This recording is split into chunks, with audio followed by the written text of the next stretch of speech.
Hello, thanks for joining us.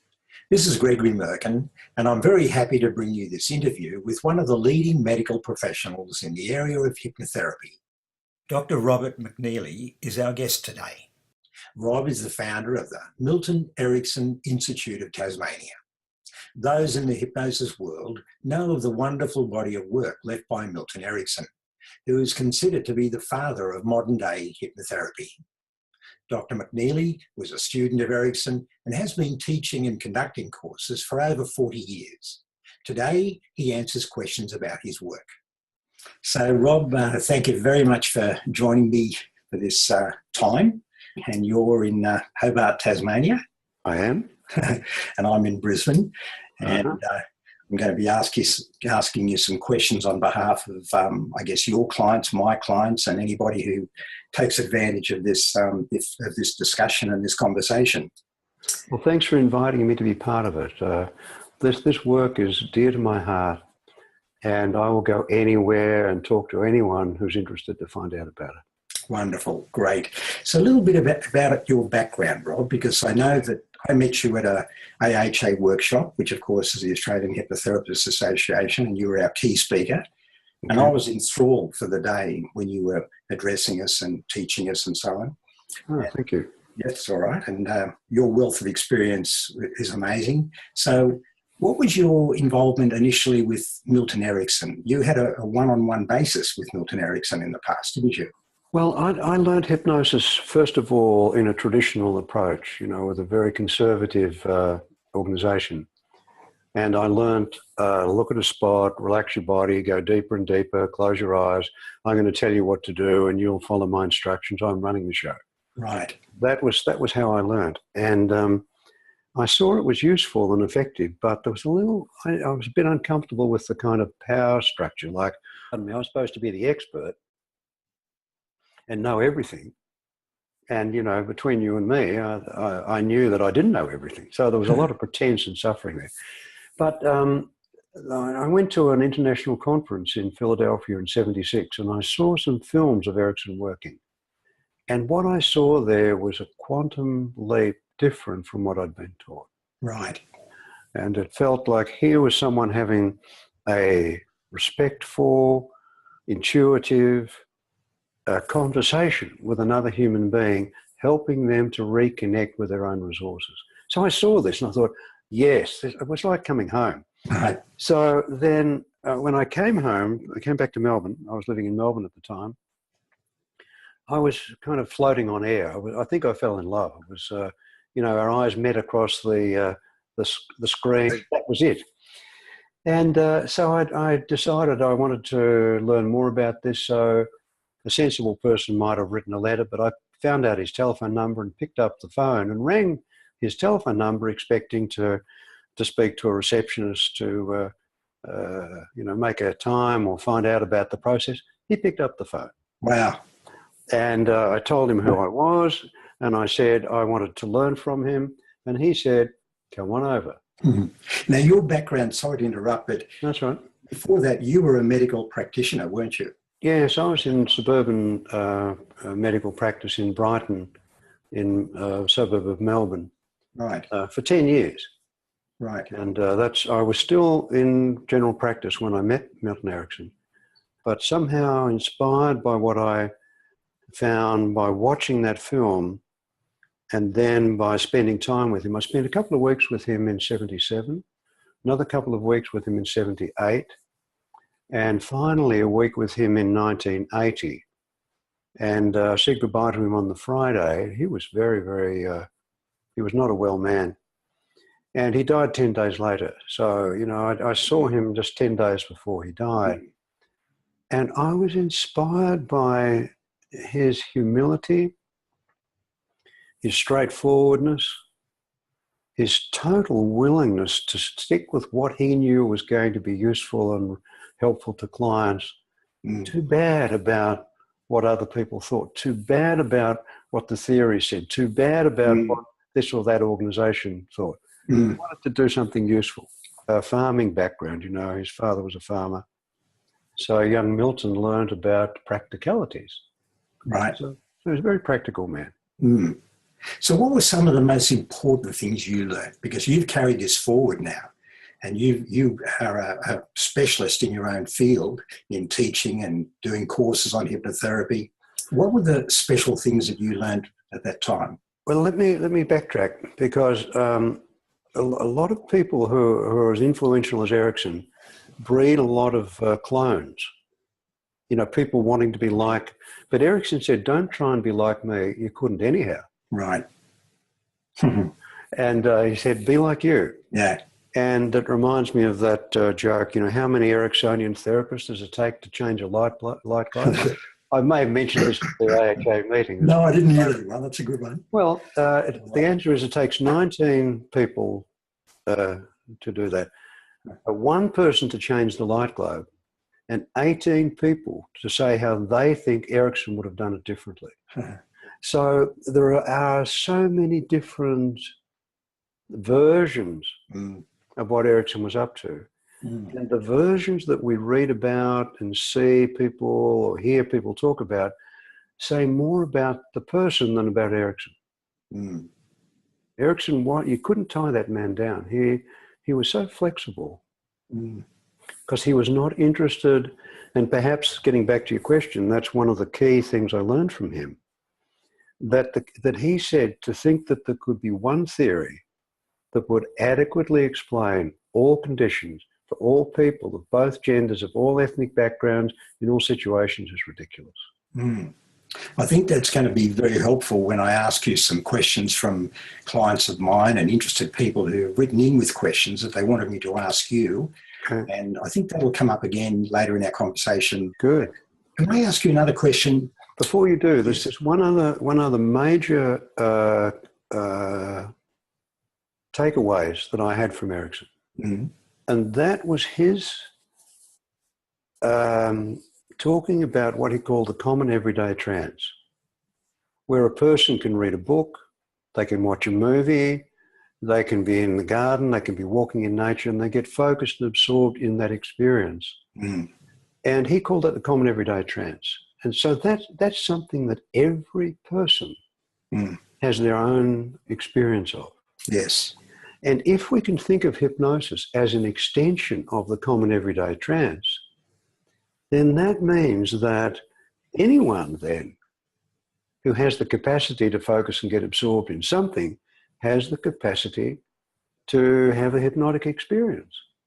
So it cuts through the technicalities and the limitations of, you know, measuring this and theorizing that. And so that if we think of hypnosis then as an experience with focus and absorption, that becomes something that's available to everyone. To everyone, yes. Everyone. Very important. Yeah. And I noticed that you really emphasised that in the workshop that you carried up at the AHA. And, very important to me. It is very, very important. That everyone can achieve a benefit out of hypnosis, including the practitioner, but definitely the clients. So nobody's immune from being helped with hypnosis if they really want to achieve something. And, you know, when I was in general practice, I had a diploma of obstetrics and delivered a lot of babies. And I've never been pregnant, and I don't expect to be. Yeah. And I see that our work as therapists as like my work was when a woman was delivering a baby. I didn't have to do the work. She did the work. I didn't have to do anything. Really, my job was just to make sure that the natural process could evolve and happen and come to a satisfactory completion. Right. Just kind of easing the way so that the natural thing could happen.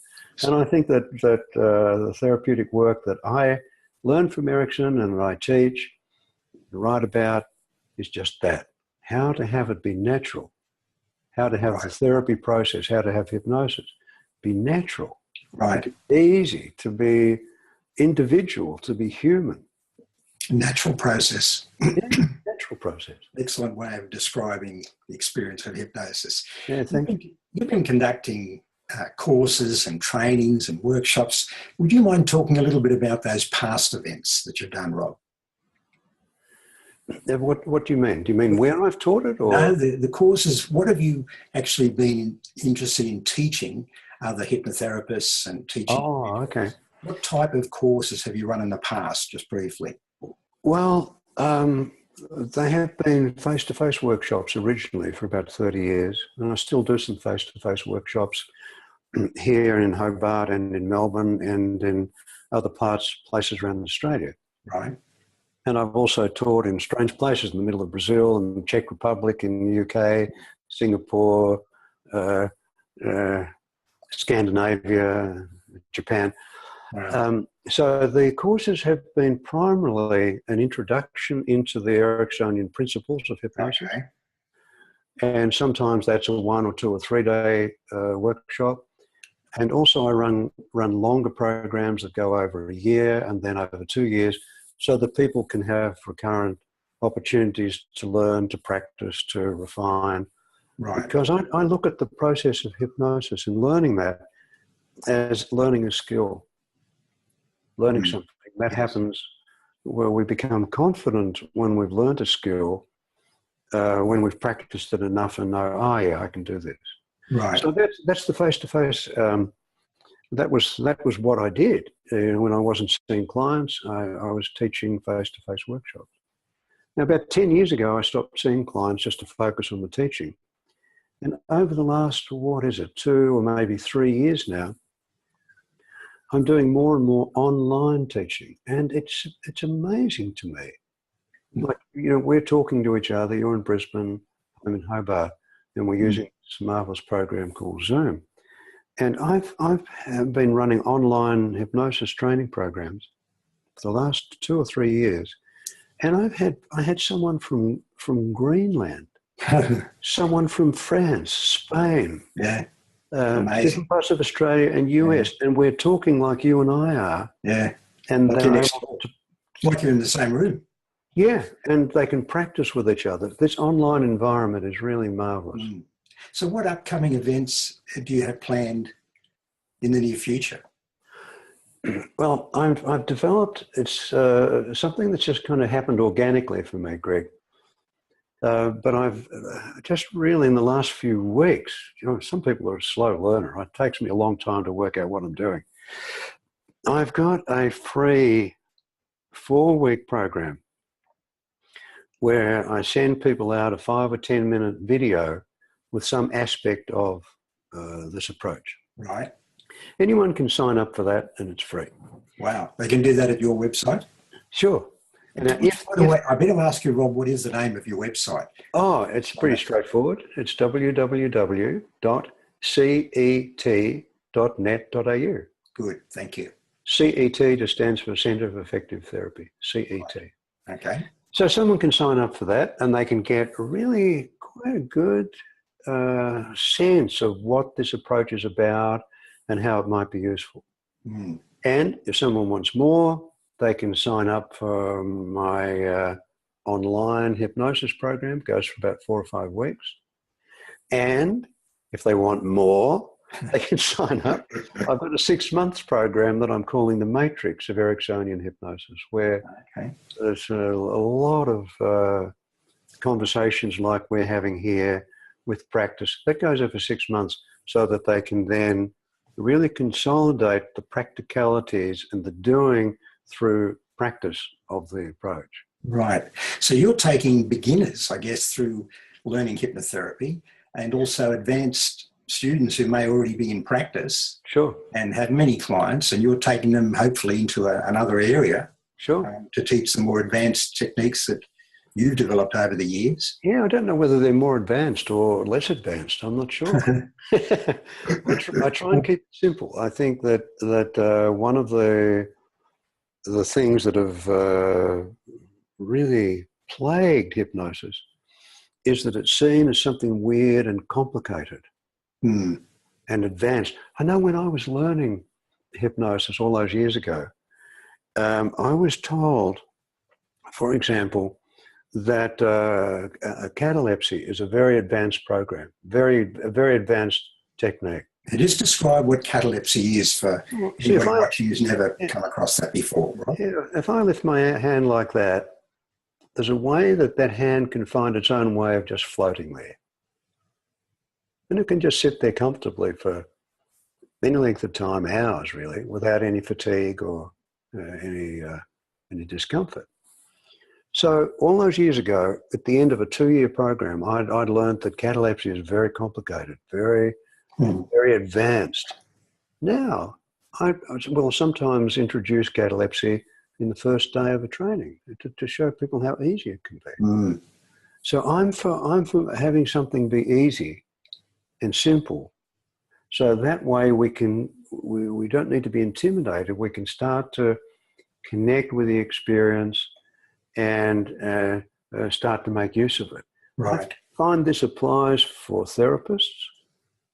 Some people learn hypnosis, and I've heard this recurrently over the years. Therapists learn hypnosis, but they say they don't have the confidence to actually use it. I think that's a terrible shame. Why would someone spend time and money going to a workshop and learning about that if they couldn't use it? It seems sad. And for people who are not therapists, for someone who wants to be helped with hypnosis, to think that hypnosis can be something natural, something everyday, it means that we don't need to be wary of it. We don't need to be like, I don't want anyone trampling around in my unconscious mind, thank you. I don't want anyone controlling me. Good luck. Yeah, demystifying it. Exactly that. Exactly. Do you remember the old demonstrations of cataleptic effect where the hypnotist would get somebody, make them a plank of wood, put them in 2 chairs and put something heavy on them, stand on them? A long time ago, I used to do that to myself. Oh, really? Hypnotist, yes. There you go. Put myself into a cataleptic state and me up and put me between 2 things, and someone would stand on me. So you're showing people that is a natural thing. Catalepsy is very natural. Anyone can achieve some sort of experience of catalepsy. Not only can, but we do. How often does someone go into a room and they say, now, what was that? There was something,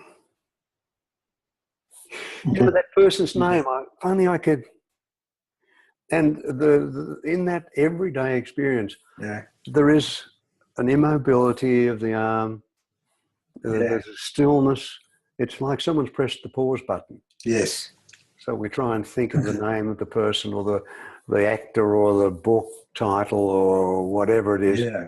We do this naturally, and we don't recognize that we do it. And once we say, this is something, it was very, very advanced. No, it's every day. We do it all the time.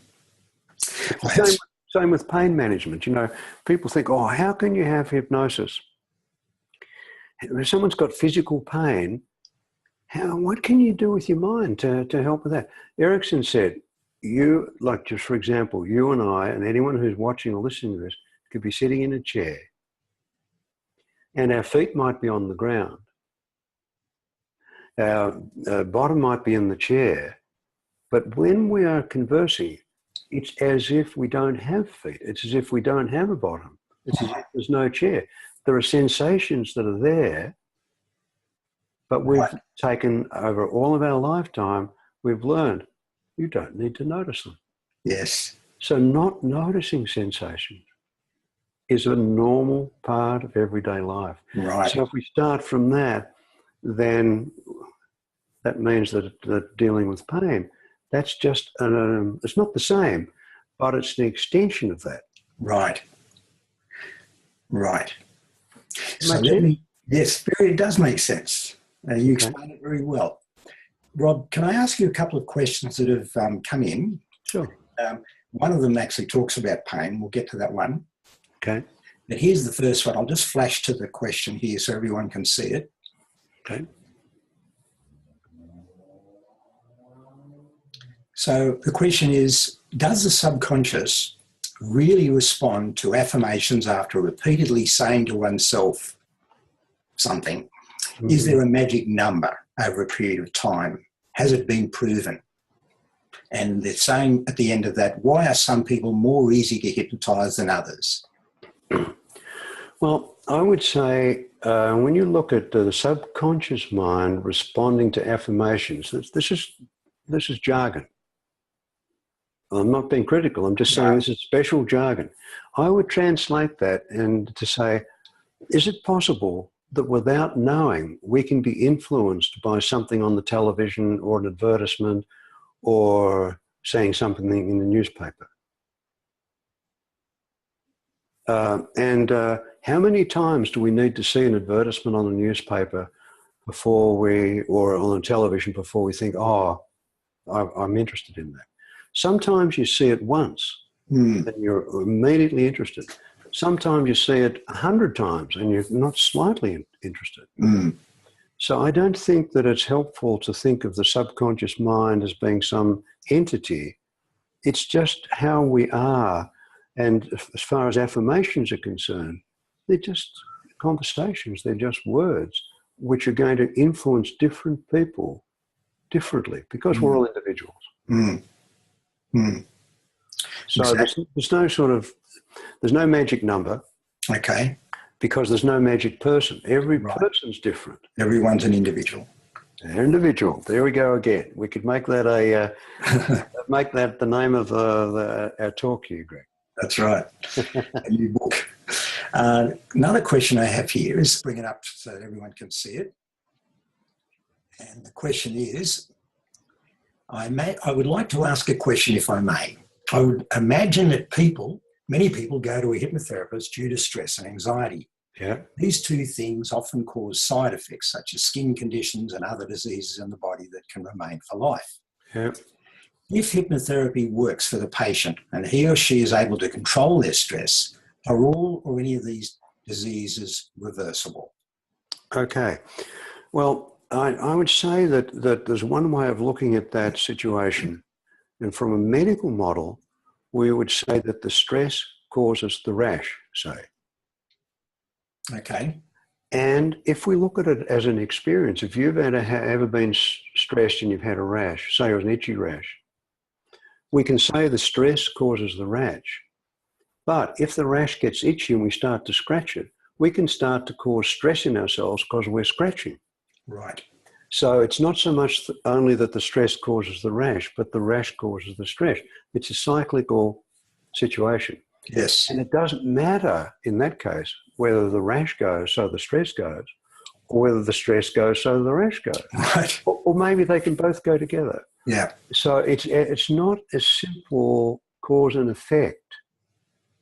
It's not, in Newton's time, he thought that the world was like a series of billiard balls. The stress comes and it hits the person's body, and then the other billiard ball goes off and it causes a rash. Right. But Einstein talked about this general theory of relativity. For example, he was traveling in a train in Britain, and he said to one of his companions, "Does the next station stop at this train?" When we hear that, it sounds a bit weird, but if you put yourself in the experience, you're on a train, what happens? You're on a train, here comes the station, it slows down and it stops. Yeah, exactly. So then I think that might be a long-winded answer, but the short answer is yes. If you stop this, you can stop that. If you stop that, you can stop this.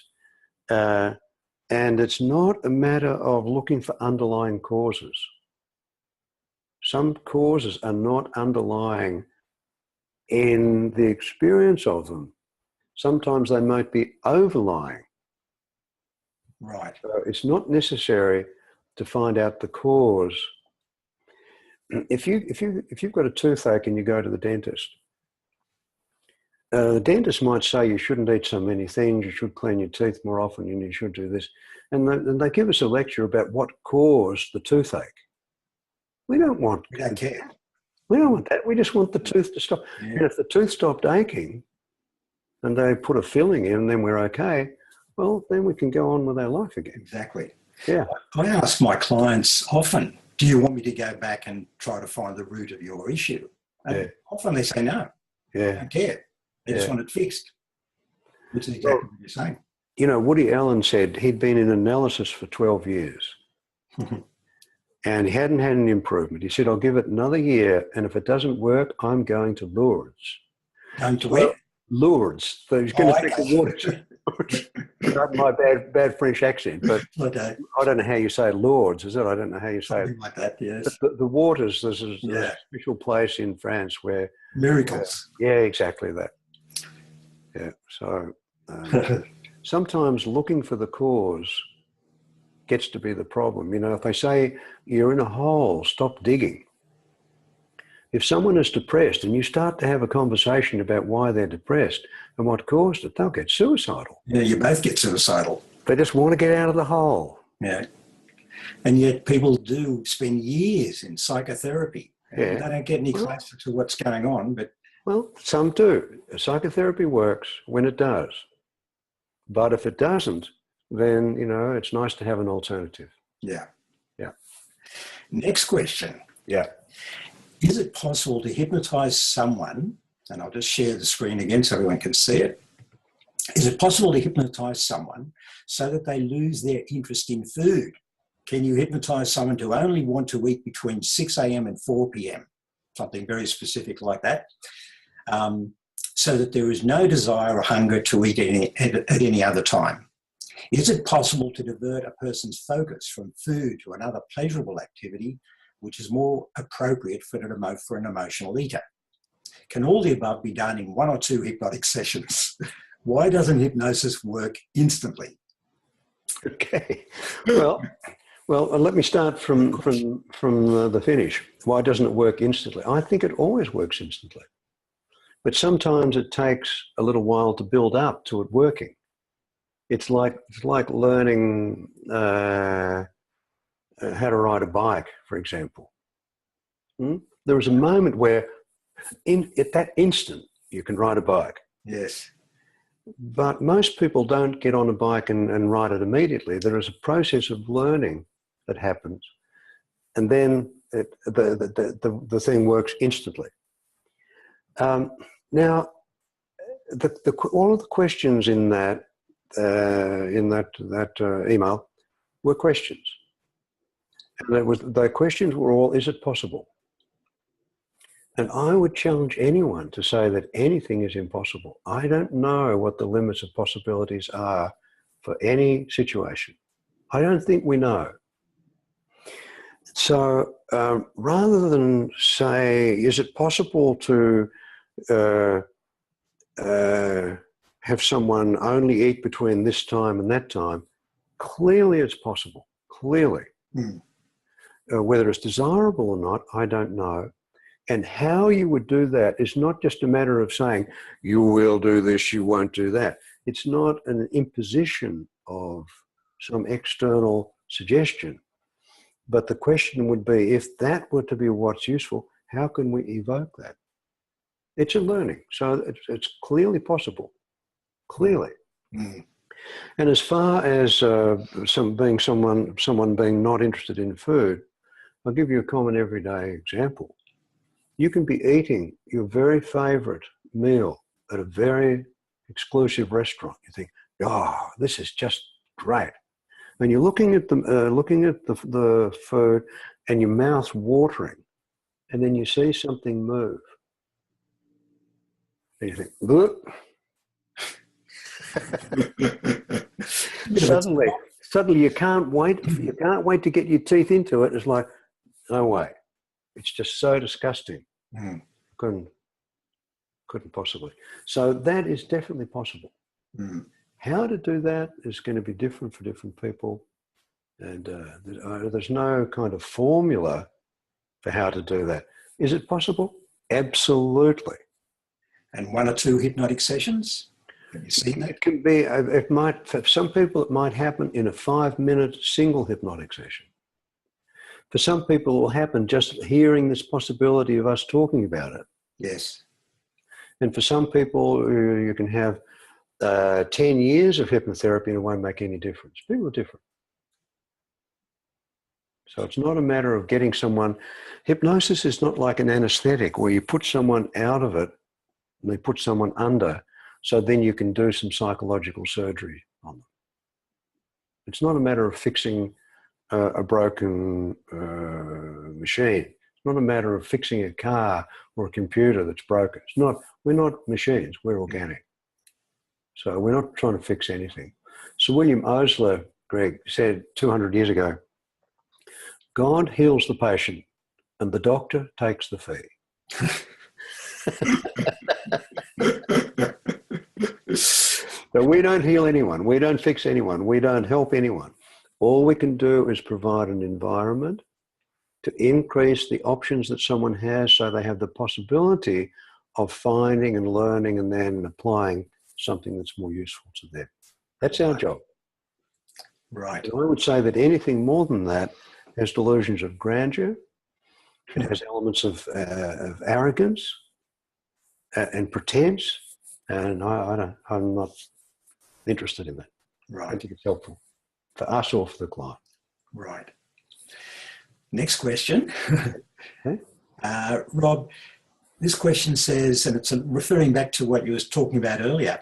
Yeah. I have a question regarding to reduce physical painful feelings. Yeah. I'm just simple techniques. I think they mean, can they get some simple techniques to get rid of immediate painful feeling instantly? Yeah. Go through memory regression process to identify the root of the main problem, thus allowing to resolve the entire prolonged painful feelings permanently instead. Yeah, I don't see that they're alternate options. I think that often finding the root cause of something is not what's going to be helpful. A person, I remember a man had a bad car accident and his ankle was shattered. That had happened some 10, 15 years previously. Now that ankle had healed, but he still had pain. Mm. So going back to the accident and the injury, it's not really going to be helpful. It's not. He wasn't interested. He just wanted to have some pain relief. Mm. And I've noticed that there are two elements to pain, Greg. One is the sensations themselves, and the other is the degree that they bother us. There are some sensations that if a woman's in labour and she has strong contractions, sometimes those contractions can be something that she can look forward to, because those contractions, each one is bringing her closer to holding her new baby. Mm. So the contractions might be strong, but they are not troublesome. In fact, it would be troublesome if they were not there, because they're what will get the result she wants.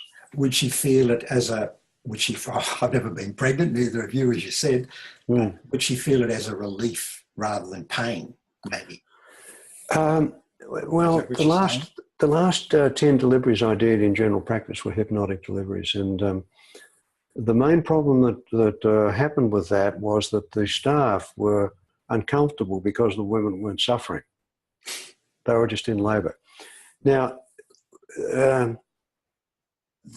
in some cultures, the pain is important. You have to have a severe pain and you have to scream, because that means you'll have a good, healthy baby. So that's part of the culture. Mm. It turns out that we don't have to feel the sensations, as I mentioned before. Like, for example, you've got those earpieces in your ear so that you can hear and we can talk. Mm. And now I mention them, you can notice them. Mm.